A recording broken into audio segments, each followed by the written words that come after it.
Hello everyone, and welcome back to another episode of Strategy Guide, where we show you how to get strategic victories and tactical victories in your favorite video games. Hey guys, M12 Warthog Game here, back with part 2 of Age of Conquest 4 Strategy Guide, and as you guys can see, we expanded, we got more territories. Alright, now I ended off the last video in the process of declaring a peace treaty with Rome. We are playing as the Gauls. I'm not too sure about what I'm going to do with the Celts because they're right here near my king and they have 2 troops here. And that might be threatening to take out my leader or king or whatever they may be. It's different because Rome had senators, so it was a republic, then it had emperors, then it had a dictator for a short time, and then so pretty much Rome had many different forms of governments, and ultimately, it didn't work out so well, because last, 30 years or so, they had, 50 emperors, and only 2 of them died of natural causes, because when everything goes to crap, the emperor knew that in that situation, you really can't keep everyone happy, but the second you do something, it's gonna benefit some people, but it's gonna piss off others, and that's ultimately one of the main reasons why, all the emperors just got assassinated, so, flat out, why that happened. Okay, so I have a message now. Now, Thais, we're not near them, so we wouldn't be able to go to war and help them, but maintaining an alliance with someone is always good. I'm gonna accept this from Thais. And this is Thais right here. They have connections down in the Persian area. In this side, the west side of the Mediterranean. So, we'll see how that goes. It's turn 14 and no one has claimed this. Well, it's either going to be Carthaginians or the Barbars. So, let's see here. Now, another thing which I didn't do, but I'm pretty sure of, is that you always want to check what they're doing. Now, like I said before, you could be in an alliance with Rome, Greece, and Carthage, and then have all of them all of a sudden hate each other's guts and go to war with each other, and you're in an alliance with them, and each one of them is going to ask you to go to war with one another. And that can be a problem. So sometimes you need to check it, but usually you don't have to worry about that until early on. So another thing. I want more territory. Pretty much it's just how the game goes. So at this point, my best strategic advice is now that I'm getting more money from tax seasons and whatnot, the Barbers did it. You don't want to have too many allies because then your allies will be at each other's throats. I'm going to reject this for now and see how things go. Maybe 10 turns down the line, we will accept. Okay, so what I'm going to do here is I'm going to get more troops, about 40 more. We're going to have about 80, and that's sort of what I'm going to hope for, is just this is the area that we're attacking and we're going against. But right now, we got some allies at our doorstep. Or some unknowns at our doorstep, as I like to call them. Because we're unsure if they're going to side with us or someone else.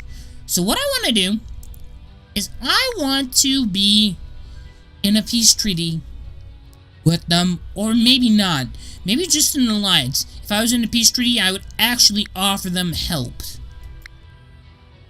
So, I'm just gonna request maybe we agree not to fight each other 4 turns. And this isn't like where some of my friends go into Civ and hey, why don't we call a ceasefire and don't actually and just stop fighting us in multiplayer like that.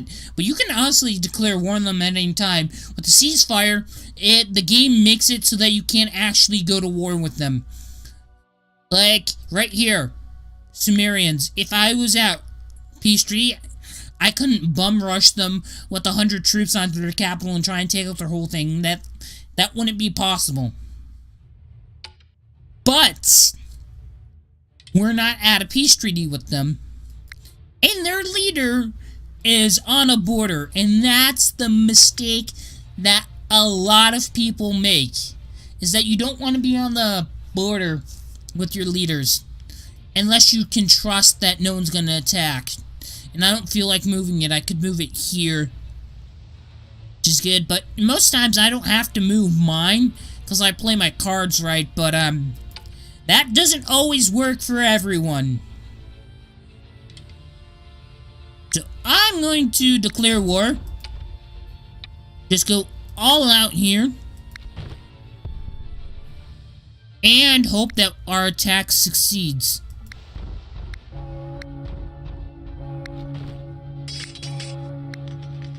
Okay! So that was quite successful. I got a whole bunch of territory. So pretty much, I actually have a lot of people right where I want them. Now, what I'm talking about is the fact that the Slavs here, their civilization is completely sealed off from the rest of the map.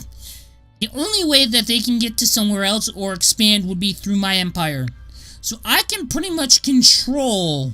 I have a more of a greater influence on their expansion. If I don't want them expanding somewhere, I'll put down 100 troops somewhere. They're like, okay, we can't go there. I'll just accept the Liberians' request. Just because we're actually at a border, and I would be right here. And I could send a navy to attack an enemy navy if we're in an alliance. Like, I'm right here and I can attack them. But it's good to have, like, an allies here as well. Mainly right now, I'm just gonna focus on getting this large amount. This large area. I'm just gonna arm all the borders. Now, I said, when you expand made massively just by going for leaders, you gotta be aware of, like, being able to defend the borders the turn after. Now, I didn't worry so much about this, and I'm not going to, because we're at peace with the Romans, and we have an alliance with Thrace, so, and this is just unclaimed, so, these territories, I would know if someone would send a navy at me, so, we got Macedonian, so that's kind of good. Macedonian, they started out here, so Thrace like expanded here first. They still have their main area that they started from. So wow. A lot has come. A lot has changed since then. Okay, so a lot of nations have made much larger progress. Okay. Triocleans have... Okay, my ally just declared war on Barbers, so... They're, like, on opposite ends. Barbers are here. They're right there. Like, I'm not gonna declare war on Egypt unless I'm, like, can attack it. But I would have to send a navy through here. And plus, I don't have those territories armed. It's just not practical for me to do it at the moment. I'm just not seeing a reason why they didn't. Maybe they, were sent a hateful message or something. I don't know if you can do that. No, I don't think you can. Okay. Your message folder probably is getting full.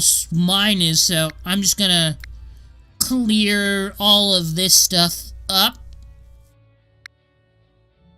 Okay.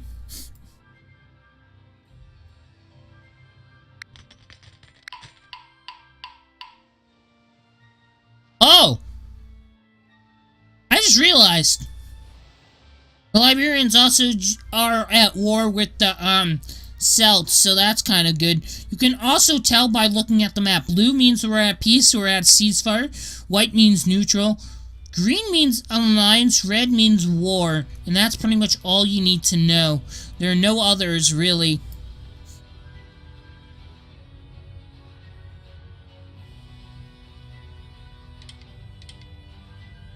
Okay, so I'm gonna make 80 troops here, but I'm gonna make 20 here.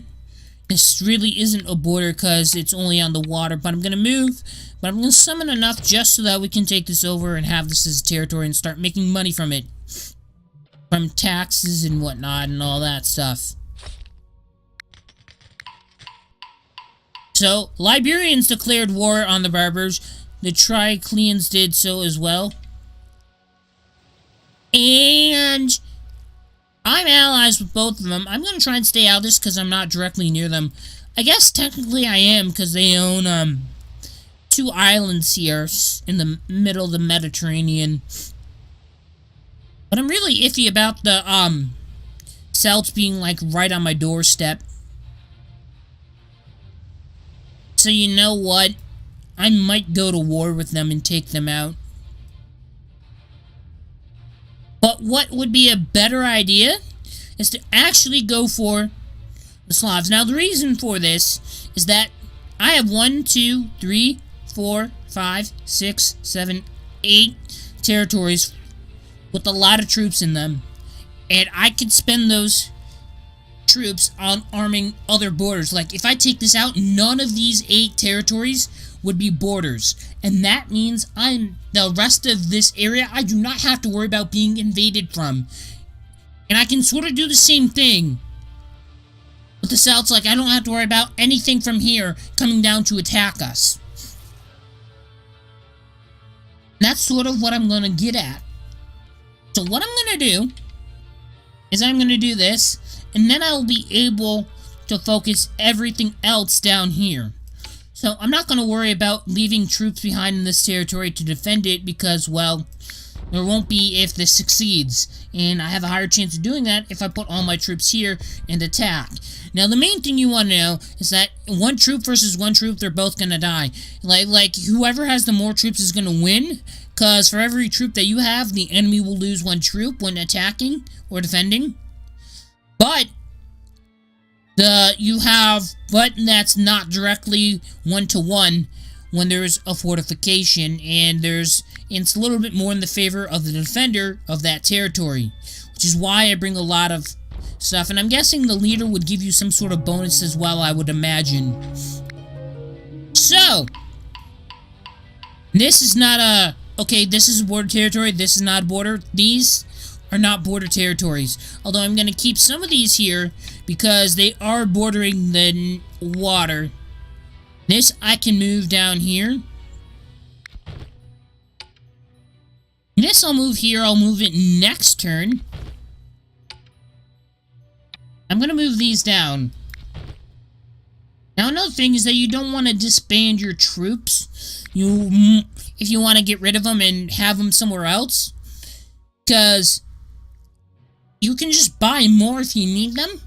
But a territory may not have enough people to supply you with an army. Like, I wouldn't be able to buy 100 from here. Because this territory that my cursor's on is such a small territory and the population's not that big. I would have to have like several fertility festivals to increase the population. So pretty much I would just hold a festival, make people bang each other, and then be like, okay, I can now buy like 100 or so troops from that territory, kind of deal. So now that I'm gonna have a lot of troops here, I'm definitely gonna make a naval fleet for this area of water that I pretty much own like half of. So I don't want to end my turn. I didn't make any moves quite yet. So I'm gonna make another attempt to do something over here. But first, I'm going to enact that I want exactly 300. That will be there. I'm gonna move that next turn somewhere. You guys will find out. And also, when you want to go to war with someone and you're not ready, then don't do it. Just arm your borders, then declare war on them. Because if you declare war on them and then you decide to wait 5 turns to prep an army to attack them, they'll just attack you while you're prepping your army and you're not prepared. Carthage. Okay, this is the part where I want to see who, if I should be in alliance. Now, Carthage said they want to be my ally. They're at war with Rome. I'm at peace with them. They're at war with the Liberians. I'm allies with them. So right now I'm already hating them. I hate Carthage because they're at war with one of my allies. So you want to know what? I'm going to reject this. It's just the thing to do. I mean, they're at war, like, why? Okay, so that'd be 230 coins just to move 460 people. There, okay. That's not a problem. Okay. Here's what I'm doing.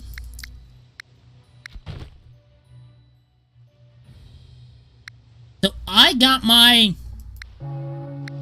The Egyptians were taken out by Persia, that makes sense.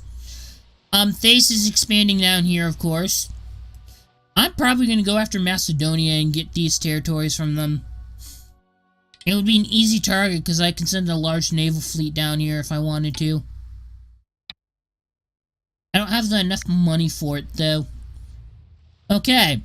So, like I said, instead of declaring war when I spent 300 coins to buy a naval fleet for these guys and then pay the disembarkment fees, I would declare war on them the turn that I'm ready to attack, not the turn that I've decided to start prepping for it. So what I'm going to do is this will only take away 12. Now if it goes below 60, your happiness, people will get pissed off and start to rebel. I'm going to go straight in here. They don't really have much to get, much anywhere to go, and if they do, they'd have to spend money to get their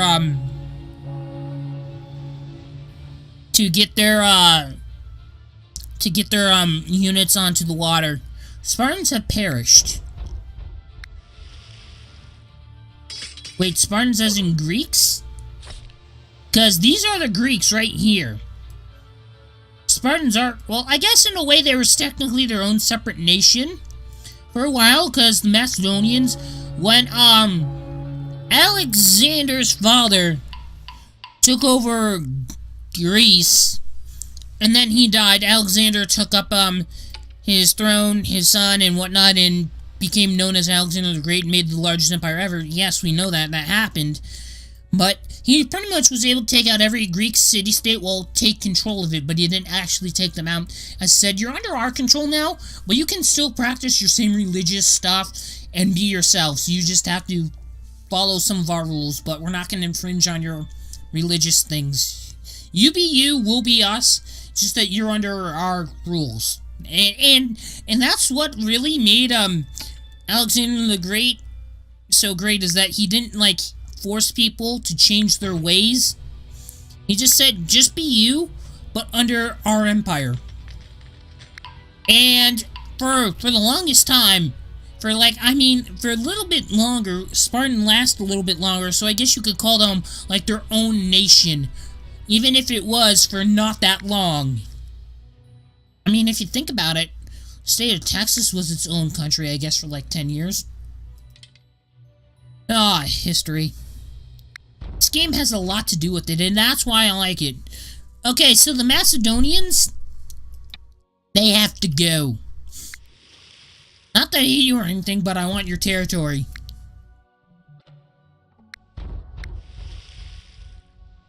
And they didn't expect that coming.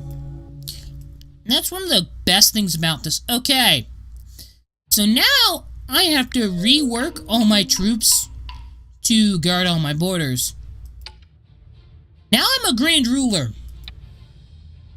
We'll get into that in a second. I just want to move my troops here. I'm actually going to move to arm these faster. I'm going to move this here and move this down here. And what I'm going to do now is I'm going to arm this one myself. Say 100 troops, and now I have Grand Ruler. You're currently the most powerful nation. You can decide to hold elections if you dare to do so. Now this is a little bit different, But in order to be considered Grand Ruler, you must have at least 40% of all territories on the given map, and the person in second place must have less than 5% of the amount of... must be more than 5% away with the amount of territories that you have. So you must have 5% more territories than the person in second place, and you must have at least 40%. So, this pretty much great challenge. Challenge everyone. It also calls for everyone to participate in the great challenge. If you want to take part in an all-out war, you will go to war with everyone that agrees to participate in the challenge. Nations that vote against it will receive 25%, negative 25% happiness as penalty for their cowardly actions. I'm at peace with a lot of these countries, so I'm probably not going to do it. Reconnect nation. Gauls have declared that to be recognized, the most powerful nation. If you accept this claim consensus, the game ends and you'll be declared the winner. No consensus, you'll receive negative 5 happiness penalty for each nation that rejects your claim, capped at 30. So I probably wouldn't have people who would rebel against me, but I'd have to wait a while before I could declare war again. No consensus, you go to war with everyone that voted against your claim.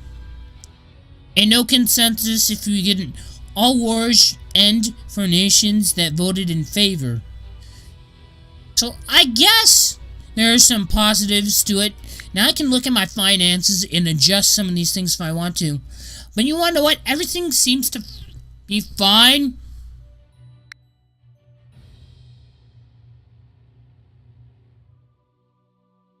Okay, so if you open up this thing, you can distribute money. But you can also hold fertility festivals. Now, you can do this in all of your nations, but usually only when the Grand Ruler thing pops up, as far as I know. The only downside to this, though, is that you will not be able to, get that again. So you'll probably have to do it individually for each one. It's a bit of an annoying task, and it's pretty mundane, but if I have to do that, I will just... I really hope I don't have to do that, though. Hey, how did I get this? Oh, yeah! I took out the Celts. I guess I got that. I thought the Liberians still owned that. It's okay. Barbers have been chewing up some of their territory. They can't really expand onto my territory, so... I'm gonna put this here. I'm gonna put 100 here. Now, what do I want to do? Okay, so I could probably go after the Greeks or the Barbers because I'm not at war with them, and all the other one, or the Persians because I'm technically at peace with all the other ones. Probably the best thing to do, though, would be go for the Greeks, but not right away. See, if they know something's coming, they're going to be able to defend against it. So I'm going to build a naval fleet, and I'm going to go after them.